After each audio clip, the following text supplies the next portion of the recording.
Hey everyone, today we're going to be talking about lifelong learning.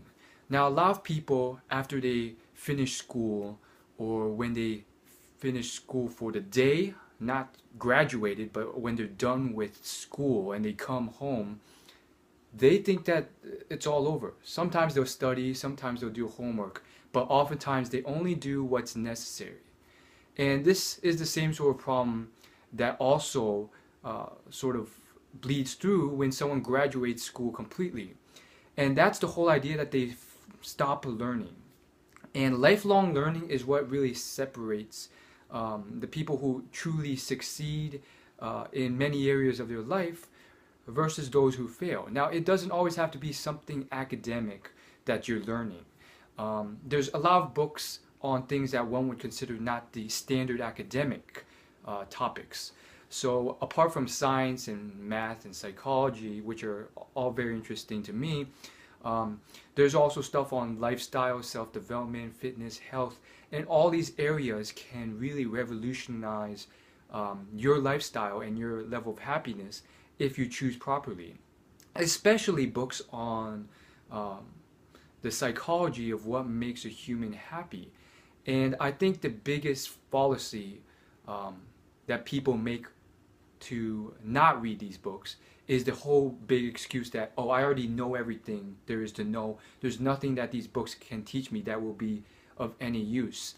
And that's such a, just saying that, it sounds so ignorant. I mean, I guarantee you there's so many insightful pieces of information, whether it's scientific studies or experiments or just little pieces of information that can help you and make you better off as a person. And that stuff builds over time.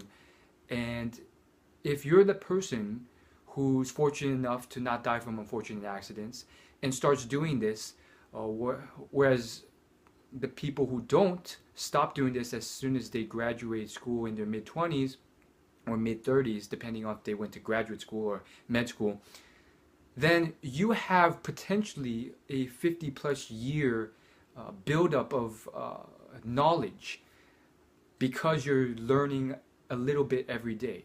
And if you keep this structure, even if it's just, oftentimes you want to start with baby steps, even if it's just 2 minutes a day of reading and you gradually build up, this will amount to an enormous amount of advantage in knowledge and potential value you can bring to the world as you grow older.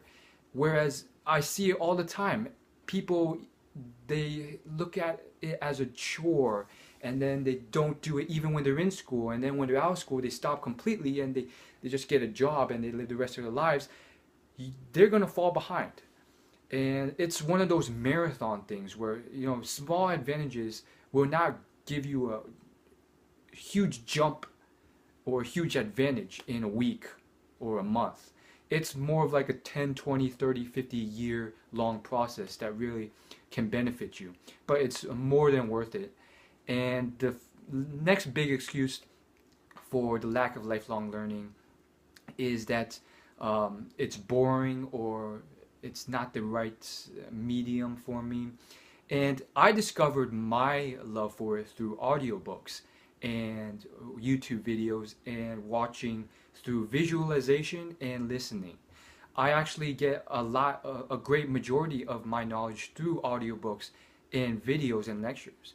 Although I am starting to devote more and more time to reading because I realize how it has certain benefits that these other mediums can't provide.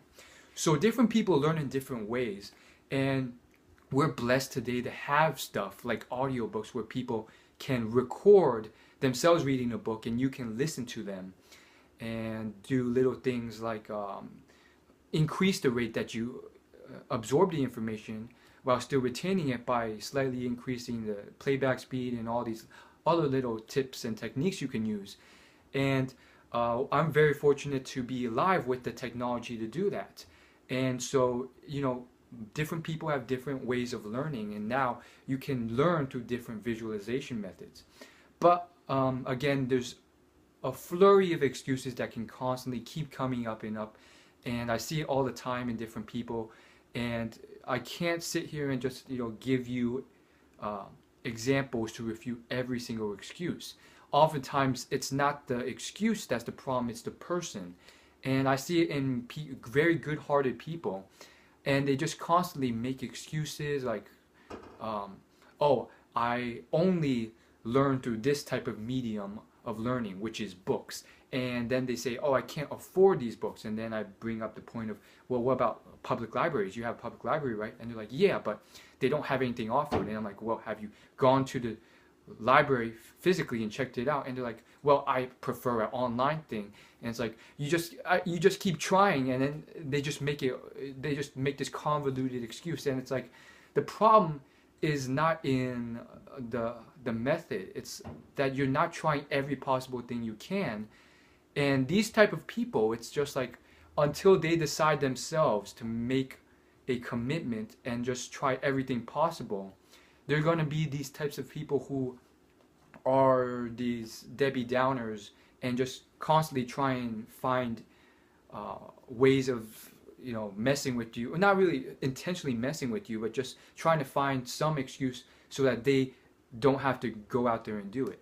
And if you don't have the motivation, or if you don't really want it bad enough, then that can be a huge obstacle in you ever achieving any sort of success, or if you don't enjoy the process and so forth. So I hope this video brought you some value, and as always, like, favorite, comment, and subscribe. Share this video with your friends. Thanks so much for watching. See ya.